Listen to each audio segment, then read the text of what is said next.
สบายดีดอนเดินตอนนี้ดอนอยู่ที่ VIP Fitness ดอนเสื้อว่าเข้ามากับทีมงานหลายคนแล้วจะพาไปเบิ่งว่ามีเพย์เดย์แล้วก็จะไปถามว่ามื้อนี้เข้ามาเห็นจังกันไปเลย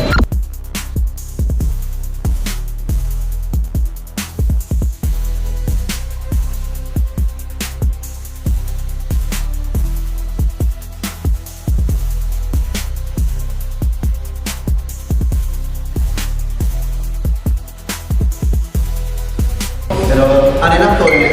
เราสบายดีทุกคน ผมเห็นแล้ว What เสกกึ่มพนมสินเพชรจันทรานี่เรามาแคปเต้งหนังพร้อมอย่างแทงปี ว้าวแคปติ้งมาไหน บนประกอบ อันนี้สดจะเห็นขึ้นถึงแบบนี้จะพูดว่าขึ้นใส่ขึ้นมือหนึ่งเมื่อไหร่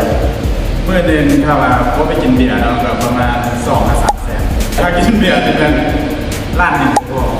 เราเนี่ยวันนี้ประมาณ16 พูดได้พูดได้พูดได้ เฮ้ยบอกเลยนะเดินทาง หนังยันใหญ่ แข่งยักษ์ใหญ่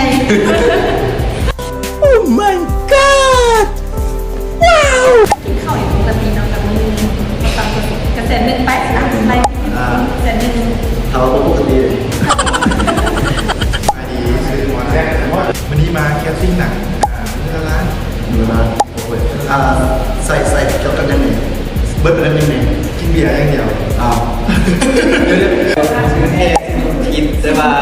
ในโอกาสซื้ออันคิดอันนี้มาเบิ่งแคตติ้งนะ อ้าวพูดได้ว่ากินยังไง บ่50,000ที่เขาเบียร์ แต่กับเบิร์ดเที่ยวอื่น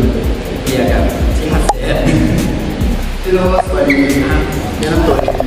ไม่มีชื่อแจ็คกี้สันติสุขเจ้า วันนี้เขามาเห็นยัง วันนี้ว่าวันนี้ครับอาจจะมีแค่คนเนาะของซีรีส์ของ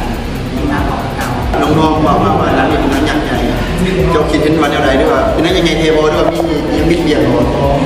เป็นหนังยักษ์ใหญ่บออันนี้ต้องท่าติดตามเบิ่ง นี่อันหนึงสิถามก็คือเศรษฐกิจแบบนี้กูว่าใส่ขึ้นมือหนึงเบิร์ดเท่าไหร่ มื้อนึงประมาณ150,000 โอเคที่ว่าได้อยู่สำหรับคลิปนี้ก็สิ้นสุดเพียงเท่านี้เนาะส่วนว่าหนังหรือว่าซีรีส์สีเป็นอย่างไรฝากติดตามเด้อว่าจะเป็นยักษ์ใหญ่คือน้องๆเพิ่นว่าหรือบ่ก็ฝากติดตามเนาะและคำถามที่ว่ามือหนึงจะใส่เงินเบิดเท่าไหร่อย่าลืมมาร่วมคอมเมนต์อีกนำกันเด้อและฝากติดตามแน่ว่าคลิปต่อไปเฮาสิมีคอนเทนต์เกี่ยวกับหยังฝากติดตามเด้อ